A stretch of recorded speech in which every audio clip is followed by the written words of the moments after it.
welcome back. Thank you guys for joining us again for episode 3 of what we're calling Equipped. It's our leadership training series here that we're doing in video and podcast format. But today we're going to pick up where we left off. The last couple of episodes we've talked about how to lead a small group. First one was mostly just big picture and just helping everyone understand that literally anybody can lead a small group if you're willing to serve, if you're willing to give. It's not about talent. It's not about having lots of free time, although it is just about being invested in your people and being willing to serve. And then on the second episode, we talked a lot about how to run a small group on the night, like how to set up the event, how to get people involved, how to make it a success, and even defining what is a success. So today what we're going to talk about is building family. And I kind of tagged this one that it's more than just one night a week. Because building a small group and building family in a small group is about doing the little things that help bring people together. And part of this is that it's self-sustaining and it helps to continue the process. If you get together, you have a good small group, and then you are able to stay in touch and continue to build that family outside of the small group event, then when you come back the next week, everybody's already in touch. The ice is kind of broken easily, and you can get into talking about your faith and talking about what's going on in a more real and vulnerable way if you're able to continue that going.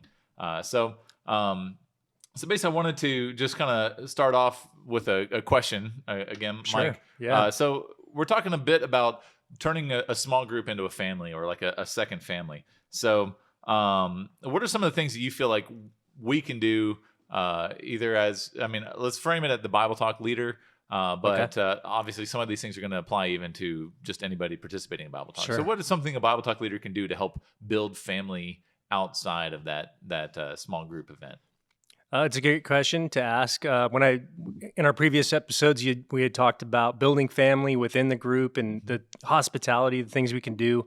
When I think about building relationships outside of just the one night a week, some of the things that come to mind are, men and women are very different. Women are really good, I think, at bonding and talking about feelings and really coming out of their shell. Guys, on the other hand, takes a little while to kind of build and draw out and get to know people. And so some of the best groups that I've been a part of as a member really had to, especially among the men, was kind of getting our hands dirty and doing something together. Whether it was a project around the house that somebody needed done.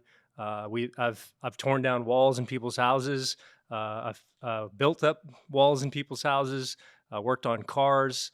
I've gone to sports games for the kids. I've gone on camping trips with several different guys over several different times, and built some really strong relationships just by doing things hand in hand.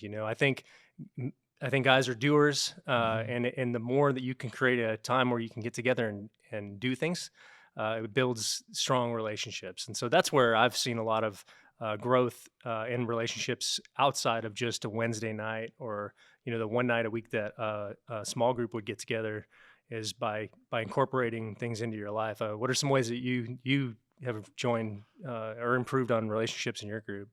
Good question. I think even kind of what you said, like if I can even make that a little bit more general, is just kind of finding what people like to do, or even finding what people are doing already and doing it together.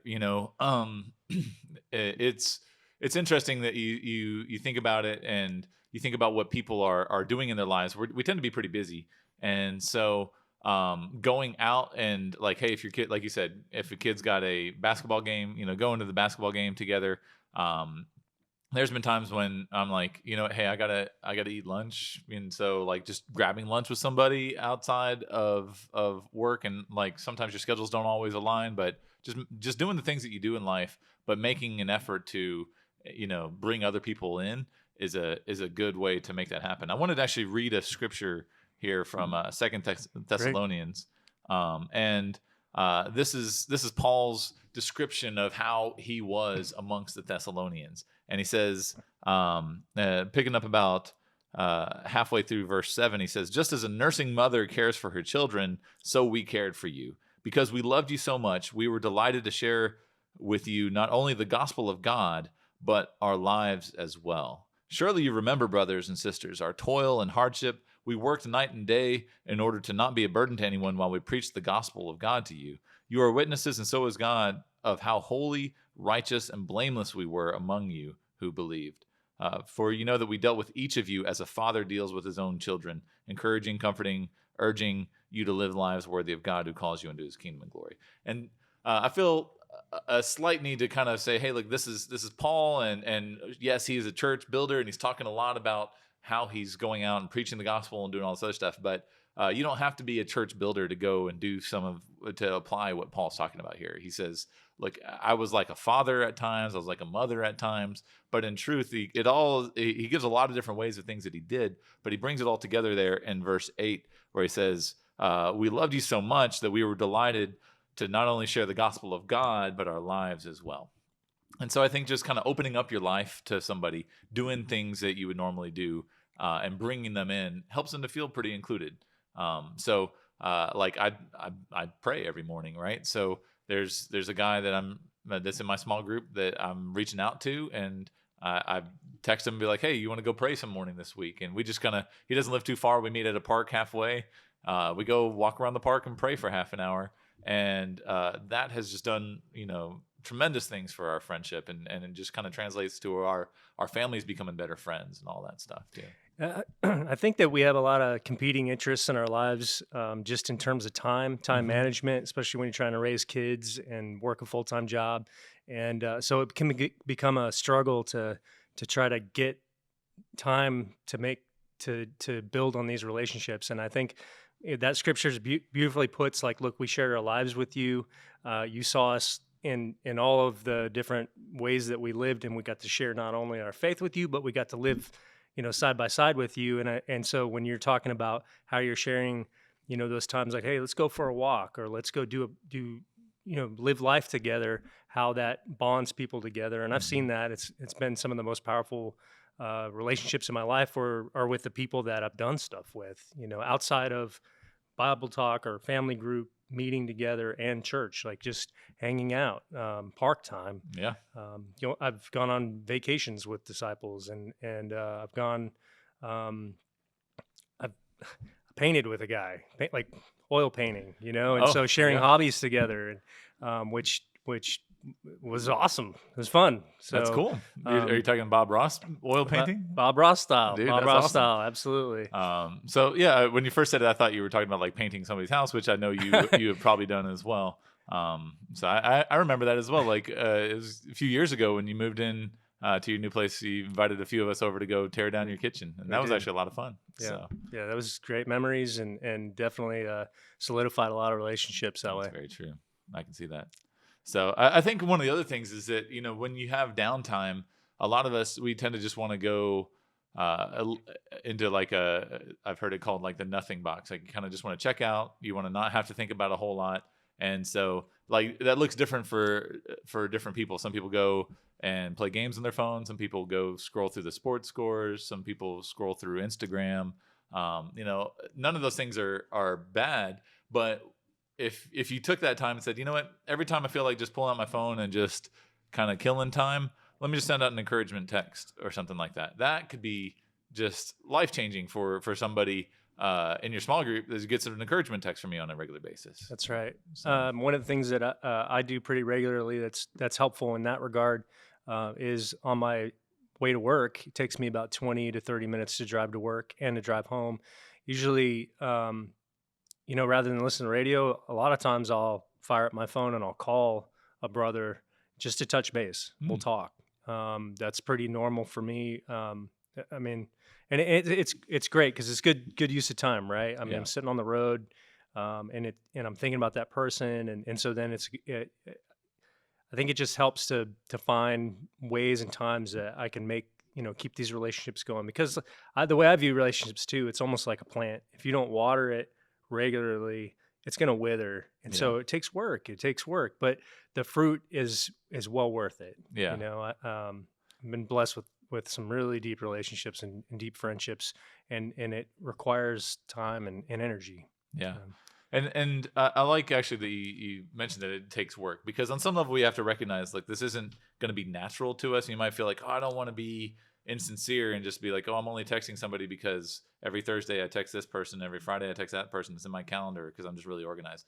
I think there's a balance there of being authentic versus realizing that we all have a lot of things competing for our interest, and so it's going to take a little bit of effort. But even work can be a joy if it's something that you enjoy doing. I mean, like you think about most people's hobbies, there's some element of work to that, or somebody would look at that hobby and be like, that sounds like work to me because of all the cleanup and all the setup or whatever. But everybody enjoys a little something out of that. And if we can go into it thinking this is going to be a joy for me, and that I just enjoy this person's friendship, and I just want to let them know, I think that's pretty cool. And it's not that common in our world today for you just to call or text somebody and just be like, hey man, I was thinking about you, or hey, I was praying for you. And these things tend to happen. But like, at least for me, like I'll pray, and especially on like small group night, I'll be praying for my small group, and I'll start thinking about the people in my small group. And even just for me to, at the end of my prayer, just be like, hey, I prayed for you, or hey, I was thinking about you today. I know that every time I do that, somebody's like, oh wow, that means a ton. Yeah. And honestly, the truth was I was already thinking about them, and it wasn't like I was just like sitting there and praying for 10 minutes for them or anything. But sorry if any of you guys are hearing this for the first time, if I hurt your feelings. Shocker. But no, but just a little bit goes a long way. And sometimes we think that building family is this huge effort, or that leading the small group is this huge effort. But what it really is just small efforts over a long period of time, and that it actually makes a bigger impact to make a little bit of an encouragement like that than if you had like the best lesson on small group night. Like somebody might think, oh, that was a great lesson, but then you texted them like a few days later, they're probably going to remember that text a lot more than they remember your lesson. So yeah, I think too, a lot of times, I think it's easy for me or for you to be, we're fairly outgoing people in the sense that we make friendships really easily. And it may be a lot harder for other people to go out on that limb and put themselves out there to feel connected. And so, if God's blessed you with that talent, that ability, use it. You use your talent, whatever talent you have, to enrich your group, the group that you're in. And so that's really my encouragement to anyone watching this video series is like, God has blessed you with the ability to help people and to use your talents to the best ability to put yourself out there. Don't be afraid to put yourself out there. I think that's a good point, and one that I think we mentioned in other ways, but it bears repeating. Just play into your strengths. Like don't try to try to lead the Bible talk or the small group or whatever you want to call it. Don't try to lead that thing the way you've seen other people lead it. Sure, you can learn from them, but if your strengths aren't the same as their strengths, then it's probably not going to turn out just the same way. And then you end up feeling either frustrated that it didn't turn out as good as you wanted it to, or you're going to feel like, man, this is a ton of work because it's not my style. So I think that even finding your strengths and playing to them, whether it be organization, like then get organized and write yourself a list of things you want to do to encourage people throughout the week, or once a month you're going to do a fun event with the small group, and you just like start planning it out. If organization's your thing, if just random encouragement is a good thing, then go for that. If it is just being warm on the small group night, then play to that strength. And then if you start to think about this and go, man, I would love to build family outside of my small group, but I don't really have that talent, or I've tried and it's not really working out, then pull other people in, pull the whole group in and be like, hey guys, I actually really want us to be closer, but it's not my strength. Like who here can help us come up with some ways that we can interact more and do all this. Like I'll actually share like my last small group, not the one I'm leading now, but from a couple years ago when it first started up, we were all just kind of getting to know each other, and we had a small group night, and we'd talk and have fun. And at the end we'd play games together. And usually something from that small group night turned into a discussion of, oh, hey, have you seen this video? Or, hey, have you seen this meme? And pretty soon, like we set up a group me. When everybody goes home, people start spamming each other's phones with memes or with videos that were somewhat on topic. And it was just kind of fun. Like, and it was great because even the people that missed where like they'd start seeing all these memes and video links coming through the group me chat, and they'd be like, what did I miss out tonight? It was pretty fun. So I think too. I think that's funny that you guys do that. And one of the things that came to mind as you were talking about building family is the fact that if you treat people like family, then they're going to feel like family. So Mhm. knowing birth dates, knowing anniversary dates, acknowledging that in your meetings, even outside of that, with that text, hey, I'm praying for you. But if you remember somebody's life and the little facts about them, Mhm. it goes a long way to establishing like I care about you, and That's a good point. we're connected in a deep way. So I think that's a huge plus. Something if you can get that information in your group when you're planning is, hey, I want to make sure everybody's on the same sheet of music. What's your phone number? What's your anniversary date? What's your kids' birthdays? What's your birthday? And it helps to kind of build that, and then you can send that out to your group, and then everyone has that, and then you can encourage each other. Because I've seen many times where I've gotten a random text saying, "Hey, it's so and so's birthday coming up. All right, I'm there." And Yeah. that definitely builds friendships and deeper relationships. That's cool. Yeah. I was actually just thinking, sounds like your gift is organization, because you're already talking about like, hey, let's get everybody together, let's put it all So out we do there, it. make it happen. I'm very much more of a kind of fly by the seat of my pants, and what's going on in this moment. Let's make it awesome. But I have a lot of weaknesses that get covered up by people in my small group, like my wife, who's a lot more organized and disciplined at those things. And I think that it's funny because we're throwing a ton of stuff at you guys today, a lot of ideas. And if I can just say, you don't have to do them all. Like don't try to do all this, because you're probably feeling overwhelmed, and you're probably feeling like there's no way I can do all of this stuff for my group. And I'm telling you right now, don't do all of it, but pick one thing, or maybe two, and just say, this is what I'm going to do this week, and then see if that works, and see how it goes. Because again, it's a lot less, building family is less about having a fantastic small group night, and more about just the little touches and the little communications throughout the week that make people know that they're part of your life, and that make them feel included. So that kind of brings me to my last question here is, and we've talked a little bit about it, but probably the question on people's minds is like, how do I do all this? I barely just, as some of you guys probably are like, I barely volunteered to do a small group. I'm still trying to figure out what to do on small group night. And now you're telling me I got to do something every day of the week, and this is now like my new family, and that can sound overwhelming. So what do you think, Mike? Is it overwhelming? Is it doable? How do we make this work in a fast-paced lifestyle? I think from a practical stance, um, setting priorities, Mm-hmm. you make a commitment in your mind to what you want to contribute to the group, put your heart out there, and just live it, Mm-hmm. and don't, again, this is about faith. It's about living on faith. God has a way of working through people, working through relationships, filling a lot of gaps.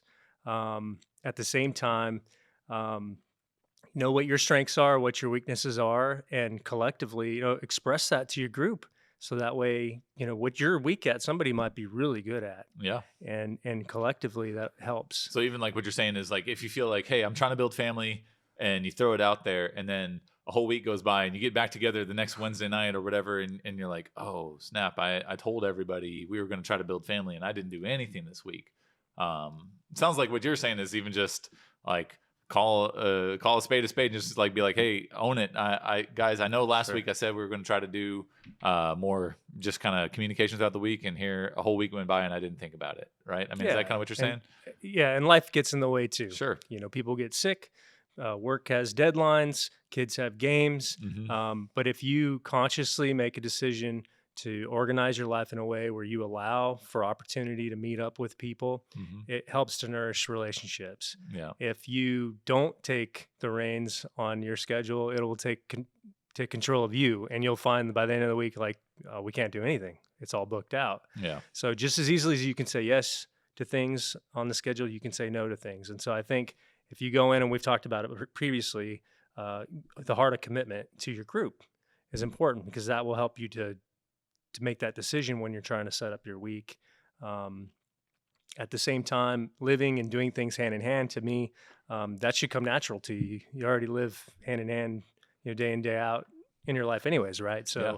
incorporating your family group into those life decisions and things you do could come very easy to you if you just invite it and you just welcome it. Yeah. Yeah, that's good.